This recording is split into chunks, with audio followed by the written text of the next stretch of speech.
Baik, Assalamualaikum warahmatullahi wabarakatuh. Selamat pagi anak-anak, selamat ketemu lagi di pembelajaran sistem komunikasi digital. Saya akan menjelaskan kemarin materi yang sudah saya berikan tentang logika dan algoritma. Tentunya kalian sudah mempelajari materi yang sudah saya berikan. Baik, langsung saja. Tujuan pembelajaran kita adalah menerapkan logika dan algoritma komputer, kemudian menggunakan fungsi-fungsi perintah atau komen. Nah, kita sering mendengar kata-kata logis atau sesuai logika enggak logis. Nah, itu sebenarnya apa sih logis itu? Menurut Kemdikbud ya.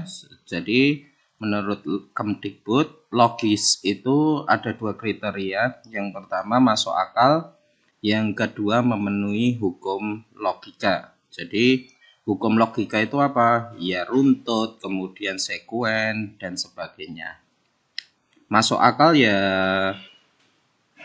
kadang kita ketemu misalkan hal-hal yang mistis. Nah, itu tidak masuk akal, maka tidak logis.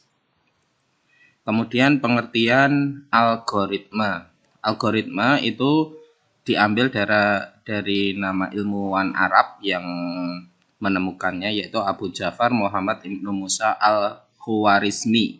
Nah, kemudian dia menulis buku Al-Jabar wal Muqabalah, adalah asal mula dari algoritma. Jadi dari kata al-Khwarizmi berubah al-Muqabalah ya, kemudian algoritma. Kata al-Khwarizmi dibaca orang barat menjadi algoritm, yang kemudian lambat laun menjadi algoritma. Diserap dalam bahasa Indonesia menjadi algoritma. Nah, algoritma menurut para ahli itu pengertiannya, yang pertama menurut Rinal Munir, algoritma adalah urutan langkah logis, jadi urut-urutannya harus logis, penyelesaian masalah yang disusun secara sistematis. Menurut tim Gunadarma tahun 98, algoritma adalah suatu himpunan berhingga dari instruksi-instruksi atau perintah-perintah yang secara jelas memperinci langkah-langkah proses pelaksanaan dan pemecahan masalah. Jadi intinya apa? Algoritma itu langkahnya urutan langkah untuk memecahkan masalah. Nah, kesimpulannya dari pengertian di atas dapat disimpulkan bahwa logika dan algoritma adalah ilmu yang mempelajari penyelesaian suatu masalah berdasarkan urutan langkah terbatas. Jadi langkahnya harus terbatas, tidak boleh langkahnya kemana-mana ya. Yang disusun secara sistematis dan menggunakan bahasa yang logis dengan tujuan tertentu. Nah, contoh. Saya punya 2 buah cangkir kopi dan teh. Nah, perintahnya bagaimana menukarkan cangkir isi kopi dan teh itu. Jadi isinya ditukarkan.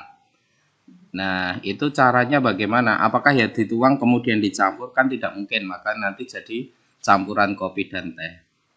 Nah, caranya simpel aja. Kita yang pertama yaitu antara kopi dan teh tadi kita sediakan 1 cangkir lagi.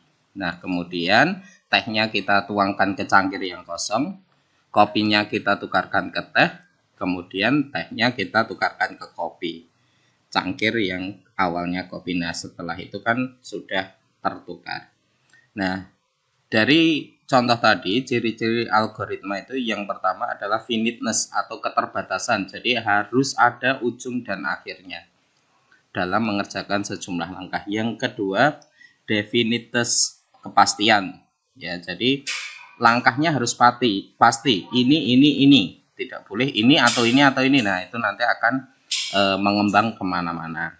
Kemudian harus ada input atau masukan. Kemudian ada output, hasilnya. Kemudian effectiveness, yaitu efektivitas ya. Jadi dikerjakan dalam waktu yang wajar. Ya, ada timingnya seperti itu. Berikutnya untuk sifat algoritma, yang pertama tidak menggunakan simbol atau sintaks dari suatu bahasa tertentu. Jadi orang yang tidak mudeng bahasa pemrograman itu pun bisa mempelajari. Kemudian notasi-notasinya dapat digunakan untuk seluruh bahasa manapun. Yang berikutnya, tidak tergantung pada suatu bahasa pemrograman tertentu. Yang terakhir, algoritma dapat digunakan untuk merepresentasikan suatu urutan kejadian secara logis dan dapat diterapkan di semua kejadian sehari-hari. Nah, berikutnya ini adalah lambang-lambang. Jadi kalau algoritma logika itu cenderung pada diagram alir, ada tahapan-tahapannya atau flowchart-nya. Nah, di sini ada beberapa simbol-simbol yang digunakan. Ada panah itu sebagai penghubung ya, connecting line. Kemudian kalau elips kayak gini akhir atau mulai, start, stop ya. Kemudian kalau bulatan itu untuk konektor ya. Nah, artinya apa? Misalkan kita berganti halaman karena langkahnya banyak, maka di akhir dari langkah lembar pertama dan awal lembar kedua itu harus ada bulatannya. Ini artinya konektor dan simbol yang lain. Nah, contohnya seperti ini, start, kemudian proses pertama, step 1, kemudian ada decision. Nah, maksudnya decision itu apa? Ada dua kemungkinan, jadi ya atau tidak. Kalau ya bisa langsung, kemudian kalau tidak kembali ke proses 1.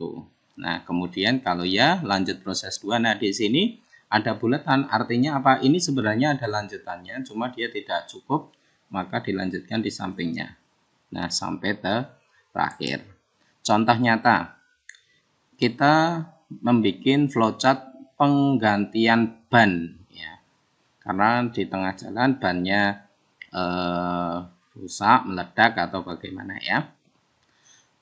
Mulai langkah pertama ambil ban serep. Nah, ban serepnya kita cek apakah bocor atau tidak. Kalau ya, kalau bocor berarti tambal dulu ban serepnya. Kalau tidak ya tambah angin langsung. Nah, kemudian keduanya akan berlanjut mengambil kunci dan dongkrak. Kemudian langkah berikutnya baut, membuka baut, kemudian melepas ban pecah, kemudian pasang ban serep, kemudian pasang baut.